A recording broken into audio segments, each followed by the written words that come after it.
아멘. 오늘 이 새벽을 깨우고 나오신 우리 성도님들 축복하고 환영합니다.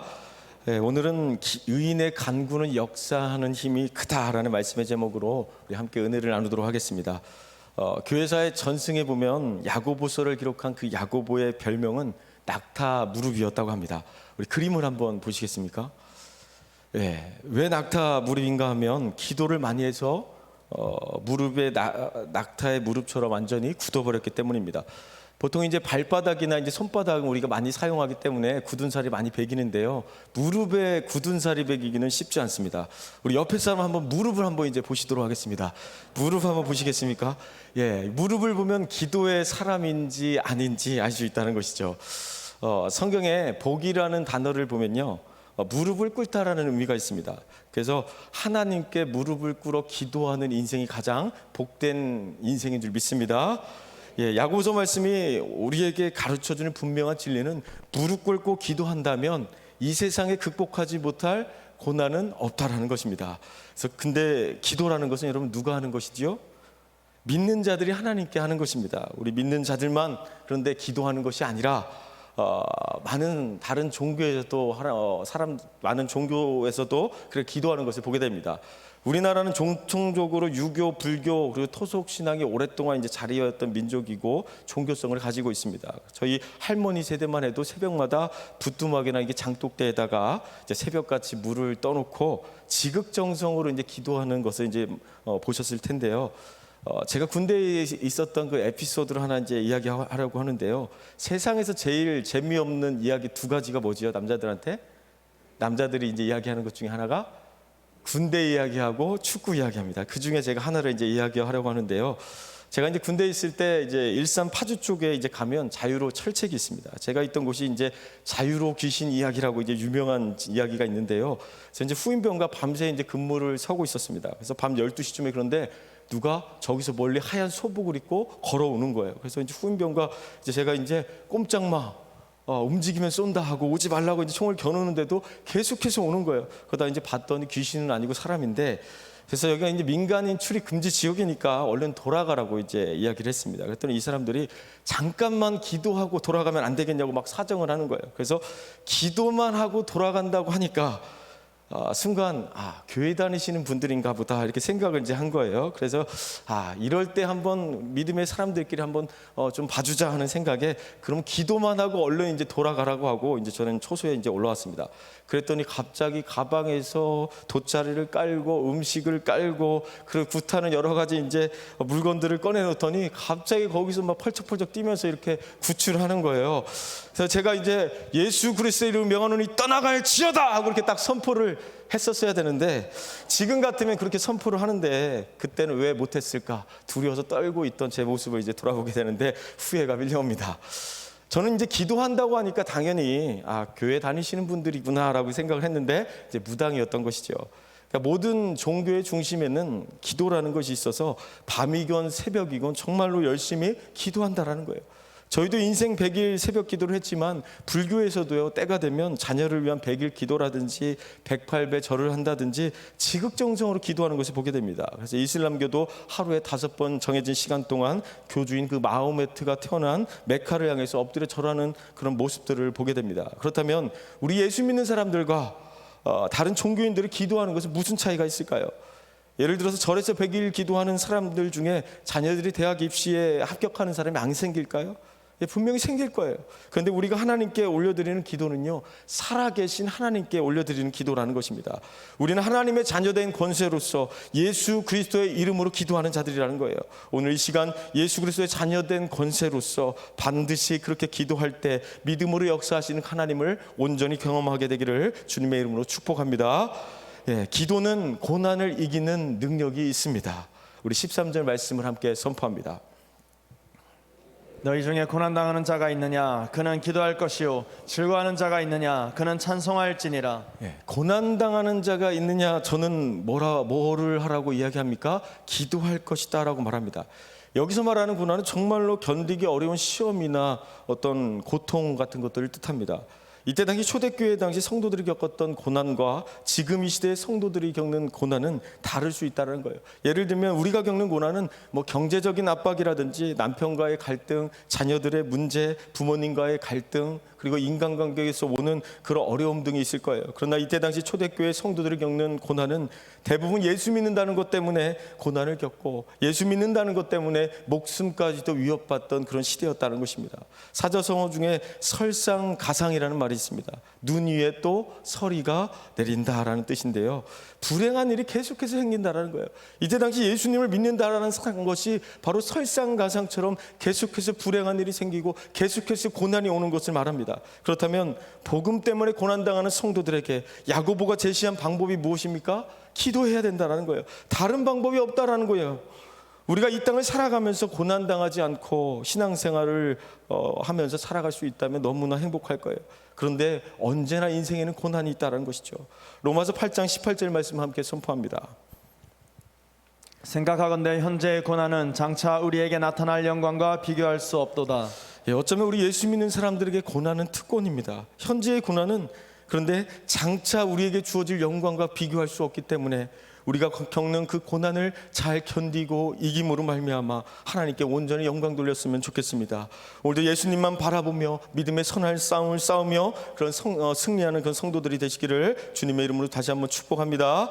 저는 이런 생각을 해봅니다. 만약에 우리 삶에 고난이 주어지지 않았다면 하나님을 더 깊이 만날 수 있었을까? 우리에게 고난이 주어지지 않았다면 하나님을 더 간절히 찾을 수 있었을까? 어쩌면 우리 고난을 통해 우리는 하나님을 더 깊이 만나고 고난이라는 도구를 통해 하나님을 더 의지하게 되는 것을 보게 됩니다. 집에서 가끔 이제 아이들을 부를 때가 있습니다. 처음에는 부드럽게 은총아, 예건아 이렇게 불러요.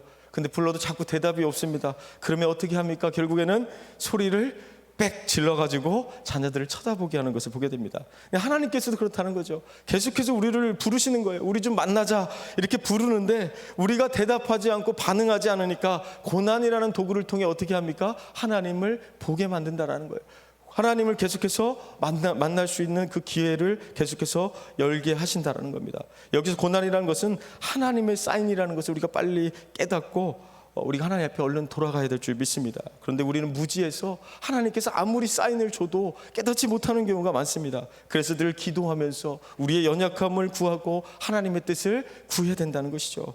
왜 우리는 똥인지 된장인지 먹어봐야 할까요? 안 먹어보고 그냥 바로 알면 좋은데요. 안 먹어보고 하나님을 찾으면 좋은데 그렇지 못하다는 거예요.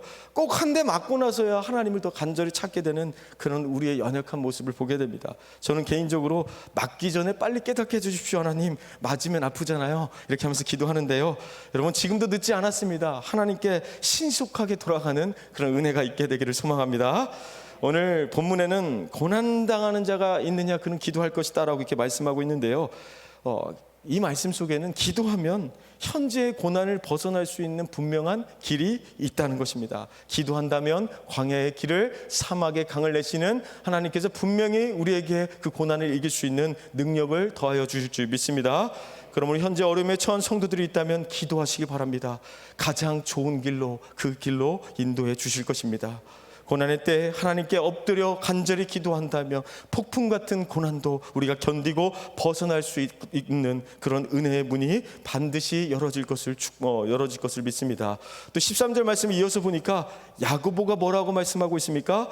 즐거워하는 자가 있느냐? 저는 찬송할 것이다 라고 말씀하고 있습니다. 여기서 제가 질문을 한 가지 드리면 고난 속에서 기도하길 원하십니까? 아니면 즐거워하는 가운데 찬양하기를 원하십니까? 두 번째일 거예요. 그렇죠? 즐거워하는데 찬송하기를 원하실 거예요. 그런데 고난당할 때 기도하는 게 쉬울까요? 즐거워하는 가운데 찬송하는 것이 쉬울까요? 사실은 즐거워하는 가운데 찬송하는 것이 더 어렵습니다. 웬만큼 신앙생활을 했던 분들은요, 고난이 오면 본능적으로 그냥 주여 아버지 그냥 살려주십시오 하고 바로 기도합니다.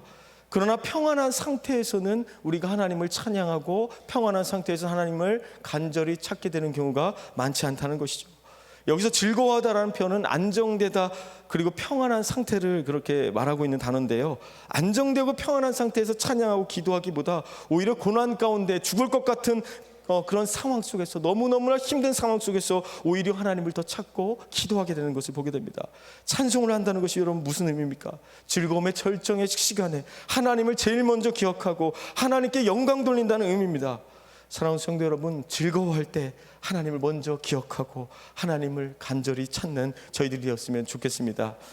그래서 야고보 사도는 이렇게 말씀하고 있는 거예요. 고난당하는 자가 있느냐, 즐거워하는 자가 있느냐, 결국은 힘들 때나 기쁠 때나 모든 순간에 하나님을 찬양하며 모든 순간에 하나님 앞에 기도할 수 있는 저희들이 됐으면 좋겠습니다. 그 날마다 하나님을 높이고 날마다 하나님만 자랑하고 하나님만 예비할 수 있는 저희들이 되시기를 주님의 이름으로 축복합니다. 두 번째, 기도는 병 고치는 능력이 있습니다. 우리 14절 말씀 함께 선포합니다.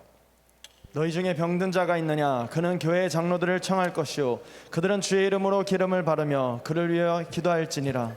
이 말씀을 이 시대의 정황에 맞게 고쳐 읽는다면요, 병든 자는 적절한 치료와 아울러서 하나님께 믿음으로 간구하라는 교훈으로 이해할 수 있습니다. 여기서 병든 자는 육체적인 질병을 말하는 거예요. 예수님 당시에도 수많은 병자들이 있었고 예수님의 사역 기간을 보면 3분의 2 정도를 병든 자를 고치시고 치유하시는 그 예수님을 보게 됩니다. 그렇다면 우리가 병 낫기를 위해서 함께 기도해야 할 이유는 무엇입니까? 그것은 예수님께서 우리의 연약함을 친히 담당해 주셨기 때문입니다. 예수님께서 채찍에 맞으신 이유는 우리의 연약함을 치유하기 위함이라는 것입니다. 병든 자를 위해서 기도하라는 이 말씀은 지금 우리 가정과 우리 교회에 너무나도 필요한 말씀인 것 같습니다. 그래서 이 치유의 말씀이 우리 가정과 우리 교회에 온전히 선포되어지기를 소망합니다. 저도 한 2주 전에 몸이 좀 으슬으슬하더니 체력이 떨어지면서 장염이 이제 와서 며칠 이제 고생을 했는데요. 제가 이제 장염이 오고 나서 병원에 갔을까요? 안 갔을까요? 당연히 병원에 가지 않고 이제 배에 손을 얹고 기도했습니다. 근데 믿음이 좋은 걸까요? 아니면 미련한 것일까요? 결국 이제 병원 갔다 와서 이제 기도하면 빨리 나았을 텐데 며칠 이제 고생하다가 결국 약국에 가서 약을 사 먹고 나서야, 그리고 나서 이제 회복이 되었는데요. 아프면 빨리 병원 갔다 와서 기도하자는 겁니다. 14절 말씀에 보면 이렇게 이야기하잖아요. 기름을 바르고 이제 기도하라고 말씀하고 있는데요. 기름은 여러분 무엇일까요? 어떤 분들은 이 말씀을 문자적으로 이해해서 아프신 분들에게 진짜 막 기름을 막 붓고 기름을 막 발라서 기도하시는 분들을 봤었는데요. 이때 당시에는 특별한 치료제나 약이 없었던 시대이기 때문에 감람류를 이제 치료하는 약으로 이제 바르던 시대입니다. 그런데 우리는 기름을 바르고 기도할 필요 없이 약국에 가면 그 상처는 뭐가 있죠? 후시딘이 있습니다. 소화가 안 될 때는요, 가스알명수가 있고요. 머리 아플 땐 개보린, 시중에 잘 만들어진 약들이 있다는 것이죠. 그래서 그런 약들을 잘 먹고 우리가 기도하면 되는 거예요. 코로나 백신도 맞고 건강검진도 잘 하고 의료 혜택을 누리면서 간절히 기도하자는 겁니다. 그들은 주의 이름으로 기름을 바르며 그를 위하여 기도할지니라 라고 이렇게 말씀하신 것처럼 우리가 함께 주님의 이름으로 기도할 때 강력한 치유의 역사가 일어나는 그런 믿음의 공동체가 되기를 소망합니다. 그리고 15절 말씀을 보면 이렇게 선포합니다. 우리 15절 말씀 다시 한번 선포합니다. 시작. 믿음의 기도는 병든 자를 구원하리니 주께서 그를 일으키시리라. 혹시 죄를 범하였을지라도 사하심을 받으리라. 믿음의 기도는 병든 자를 구원하리니 주께서 그를 일으키시리라 하고 약속하고 있습니다. 어떤 기도가 병든 자를 구원한다고 말씀하고 있습니까? 믿음의 기도가 기적을 일으키는 능력이다라고 말씀하고 있습니다. 마가복음 11장 24절 말씀 또 이렇게 선포합니다. 우리 함께 선포합니다. 그러므로 내가 너희에게 말하노니 무엇이든지 기도하고 구하는 것은 받은 줄로 믿어라. 그리하면 너희에게 그대로 되니라. 받은 줄로 믿으라는 거예요. 조금도 의심하지 말고 믿음으로 구하라는 이야기입니다. 그런데 믿음이라는 것은 무엇입니까?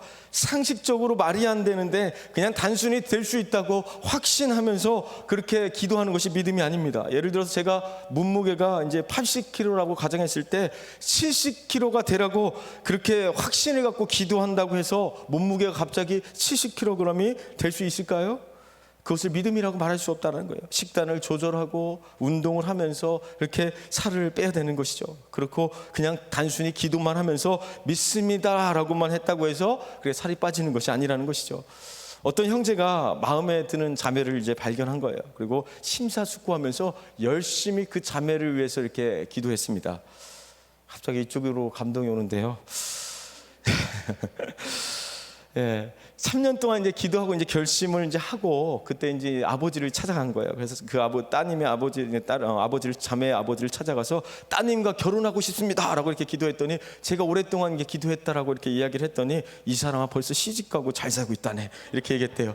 그러니까 그 자매를 주시옵소서라고 이렇게 기도만 하면 되는 게 아니라 어떻게 해야 됩니까? 꽃을 들고 찾아가야 된다는 거예요. 기도했다면요, 이제는 별이라도 따다 줘야 된다는 거죠.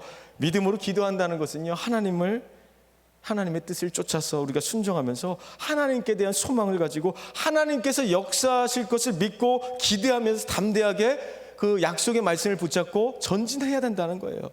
여러분 혹시 이런 문구를 들어보신 적이 있나요? 우리가 일하면 우리가 일하지만 우리가 기도하면 하나님이 일하신다는 거예요. 우리가 믿음으로 기도했다면, 우리가 순종하는 마음으로 우리가 나아간다면 분명히 하나님께서 일하실 것을 믿고 그렇게 나아가시기를 바랍니다. 하나님께서 일하시게 될 것을 믿습니다. 예, 우리 15절 16절 말씀 선포합니다. 믿음의 기도는 병든 자를 구원하리니 주께서 그를 일으키시리라. 혹시 죄를 범하였을지라도 사하심을 받으리라. 그러므로 너희 죄를 서로 고백하며 병이 낫기를 위하여 서로 기도하라. 의인의 간구는 역사하는 힘이 큼이니라. 예, 이 두 구조를 보면 병을 고침받기 위해서는 기도할 때 반드시 선행될 일이 있는데요, 병든 자를 위해서 기도하는 문제를 다루면서 그 죄의 문제를 다루고 있다는 거예요. 병 낫기를 기도하면서 서로의 죄를 고백하며 기도하라는 그런 말씀은 언뜻 이해가 되지 않지만 왜 서로의 죄를 위해서 고백하며 기도하라고 말씀하고 있는 걸까요? 만약에 공동체 안에서 서로를 미워하고 서로 우리가 상한 심령을 가지고 있다고 한다면 은혜가 되지 않는다는 것을 알 수 있습니다.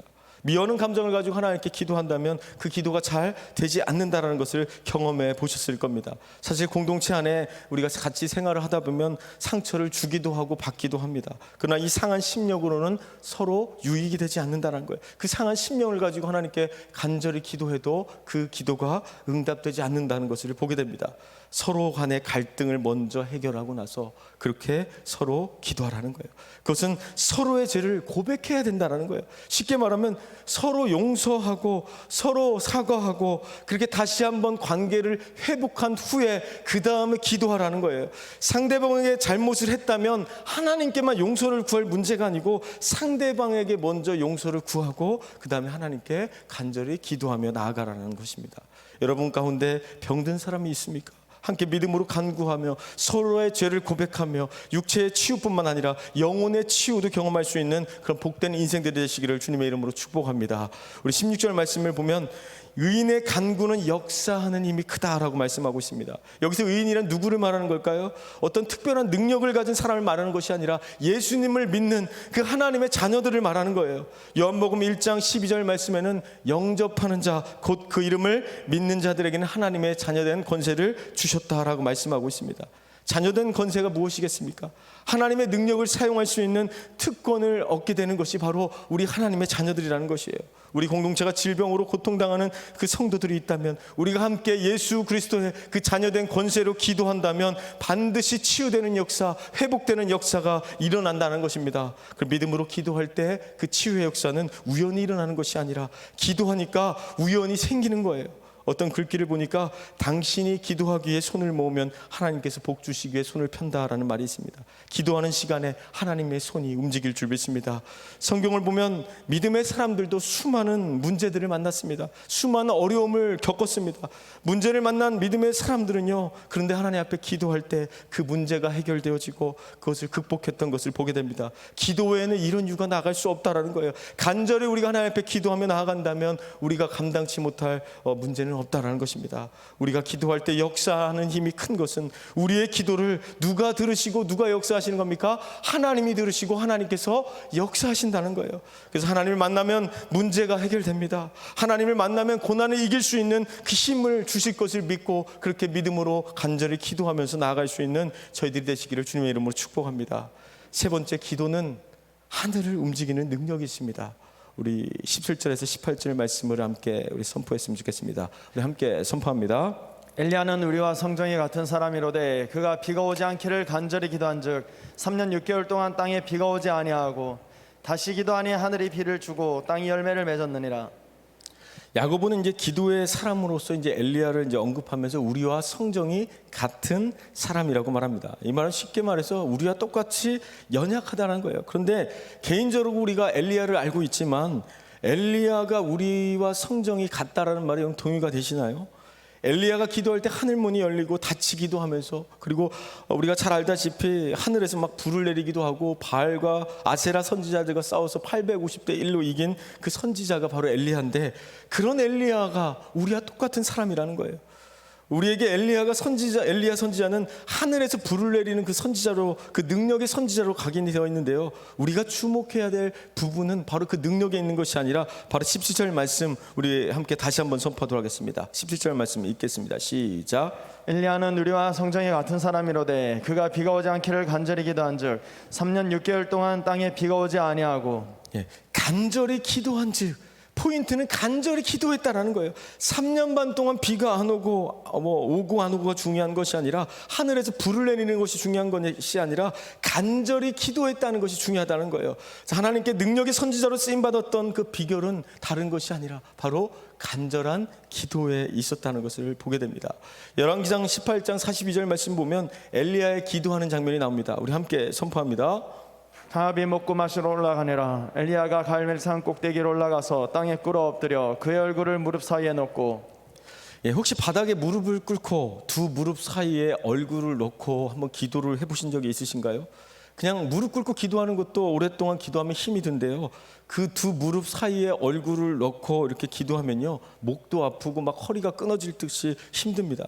그래서 그냥 무릎을 꿇고 기도하지 왜 무릎 사이에 얼굴을 넣고 힘들게 기도했을까, 이렇게 생각을 해보면 그것은 엘리야가 하나님을 향한 완전한 항복이며 얼마나 절실하고 얼마나 간절히 하나님 앞에 기도했는지 보여주는 그런 표현입니다.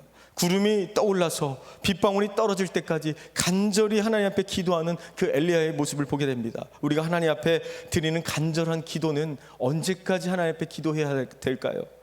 비가 내릴 때까지 하는 겁니다. 응답될 때까지 기도를 멈추지 않고 계속해서 우리가 믿음으로 기도하시기를 소망합니다. 우리 모두는 질그릇 같은 존재입니다. 언제 어디서 부서지고 그렇게 깨어질지 모르는 그런 불안한 존재들이라는 것이죠. 우리 삶을 뒤돌아보면 별것도 아닌 것에 무너지고, 별것도 아닌 것에 시험 들고, 별것도 아닌 것에 상처받고, 별것도 아닌 것에 계속해서 넘어지는 그런 연약한 모습을 보게 됩니다. 우리가 강해질 수 있는 비결은 딱 하나입니다. 고난을 통해, 기도를 통해 하나님께 간절히 나아가는 것입니다. 오늘 본문을 통해 우리가 도전받고 회복되어야 될 것은 하나님을 향한 간절한 기도인 줄 믿습니다. 간절한 기도를 통해 연약한 자들이 다시 회복되어지고 쓰임받게 되는 그런 믿음의 역사가 온전히 있게 되기를 주님의 이름으로 축복합니다. 사랑하는 성도 여러분, 엘리야가 이 시대에, 한 시대에 쓰임받을 수 있었던 비결은 다른 것이 아닙니다. 간절한 기도에 있었다는 거예요. 야고보는 엘리야가 우리와 성정이 같은 사람이라고 분명하게 말씀하고 있습니다. 그렇다면 우리도 그렇게 될 수 있다라는 거예요. 우리가 기도하면 반드시 하늘 문이 열린다라는 거예요. 우리가 엘리야와 같이 기도하면 하늘에서 불을 내릴 수 있다라는 거예요. 오늘날 우리는 얼마나 절박한 시대를 살아가고 있습니까? 지금은 기도해야 될 때입니다. 하늘의 문이 열려야 될 때인 것입니다. 우리의 삶이 힘들고 위기에 빠져 있다면 그것은 하나님을 향한 간절한 기도가 필요할 때인 것입니다. 코로나로 인해서 무너진 우리의 신앙이 다시 회복되어지고, 이 위기를 통해 우리가 함께 간절히 기도한다면 분명히 다시 한번 은혜의 때, 부흥의 때가 반드시 우리 공동체 안에 임하게 될 줄 믿습니다. 우리가 기도는 우리의 호흡이라고 말하지만, 기도는 우리의 생명줄이라고 말하지만, 우리가 하나님 앞에 간절히 기도하지 못했다고 한다면 다시 한번 우리의 연약한 모습들을 돌아보면서 하나님께 간절히 기도하는 그 믿음이 다시 회복되어졌으면 좋겠습니다. 지금은 엘리야 선지자와 같이 가물어 메마른 이 땅에 정말 성령을 부어주시고 하늘의 문이 열려지기를 간절히 구해야 될 때인 것 같습니다. 우리를 불쌍히 여겨주십시오. 주님, 우리를 살려주십시오. 다시 한번 우리가 주님께로 돌아가는 그런 믿음의 역사, 회복의 역사가 이 시대에 일어났으면 좋겠습니다. 그래서 우리가 처음 다시 만났던 그 하나님, 우리가 정말 어려울 때 다시 만났던 그 하나님을 다시 한번 회복되고 다시 한번 그 하나님을 찾고 부르짖으며 나아갈 수 있게 되기를 소망합니다. 오늘 이 시대 간절하게 기도함으로 말미암아 하늘의 문을 여는데 쓰임받는 그런 하나님의 백성들이 되시기를 주님의 이름으로 축복합니다. 우리 함께 그럼 이 시간을 함께 기도하며 나아갔으면 좋겠습니다. 함께 기도할 때 하나님, 오늘 말씀을 통해서 믿음으로 간구하며 우리의 죄를 서로 고백하며 우리가 간절히 하나님께 기도해야 될 것을 알게 하셨습니다. 엘리야를 통해 간절히 기도할 때 하늘 문을 여시고 다지시는 것이 바로 하나님이신 것을 믿을 때, 하나님, 우리가 믿음으로 고난 가운데 있는 성도들이 다시 한번 회복되어지게 하여 주시고, 하나님, 곧 질병으로 고통받는 우리 성도들이 다시 한번 주님의 치유의 손길로, 능력의 손길로 고침받는 믿음의 역사가 일어나게 해달라고 우리가 그렇게 믿음으로 간절히 기도할 수 있었으면 좋겠습니다. 하나님, 이 시대에 다시 한번 우리가 간절히 기도함으로 말미암아 우리의 신앙이 회복되어지게 하여 주시고, 기도가 회복되어지게 하시고, 간절히 기도하며 나아갈 때 우리를 만나주시고, 우리의 가정과 교회가 다시 한번 부흥의 때를 맛볼 수 있도록 역사하여 주시옵소서라고 간절히 하기 시간 부조 삼창하시고 우리 함께 기도하며 나아가도록 하겠습니다. 기도하겠습니다. 주여